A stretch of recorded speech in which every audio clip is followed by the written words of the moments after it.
अच्छा, ये जो आपका सेक्शन 5 है, सेक्शन 5 में हम बात करते हैं, पावर्स की बात करते हैं, ठीक हो गया। और powers of the members of the, जो मतलब इसमें सेक्शन 5 में जितनी भी हम बात करेंगे वो पावर्स की बात करेंगे कि कौन कौन से पावर्स में कितने मेंबर्स हो सकते हैं, या पावर्स कौन सी पावर दी जाती हैं एफआईए के जो एग्जीक्यूटिव मेंबर्स होते हैं या नॉन एग्जीक्यूटिव मेंबर्स होते हैं, उनको क्या क्या पावर्स होती हैं।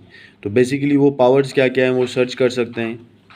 किसी भी ऑफेंस बंदे को अगर वो किसी पे शक आता है उसको अरेस्ट भी कर सकते हैं, उसकी प्रॉपर्टी सीज कर सकते हैं, उसकी ड्यूटीज़ प्रिविलेजेस एंड लाइबिलिटीज़ को क्या कर सकते हैं वो हाल्ट कर सकते हैं, ठीक हो गया।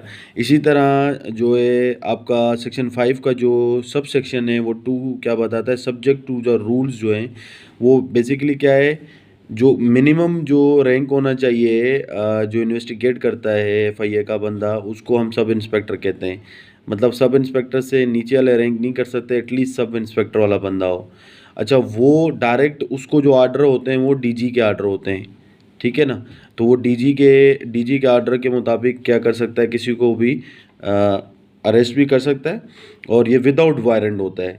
तो आप उसको मतलब नो नीड होती है, तो ये बात आप याद रखिएगा, विदाउट वारंट होता है, सब सेक्शन 2 में आता है। और ये पावर्स जो सेक्शन 5 है वो बेसिकली पावर्स की बात करता है। डीजी के अकॉर्डिंग टू जो जो सब इंस्पेक्टर होता है वो सब सेक्शन 3 को यूज़ करते हुए विदाउट वारंट किसी को भी गिरफ्तार कर सकता है। इसी तरह हम बात करते हैं कि जो सब इंस्पेक्टर होता है, अगर वो किसी पुलिस स्टेशन की जो पावर्स होती हैं वो रिटेन कर लेता है, अगर वो कहीं पे इसको गिरफ्तार कर लेता है, तो वो अगर कहीं पे एक पुलिस स्टेशन के आसपास अगर उस बंदे को ले आया जाता है, तो वो बेसिकली क्या है, उस पुलिस स्टेशन का जो हेड हो जाएगा वो बेसिकली ये सब इंस्पेक्टर हो जाता है, ठीक हो गया। तो ये उसमें क्या होता है, ये सारी चीज़ें आप में याद रखनी है। अच्छा, जो पांचवा क्या है, इसकी जो सब सेक्शन 5 है इसकी प्रॉपर्टी क्या कर दी जाती है, सीज कर दी जाती है।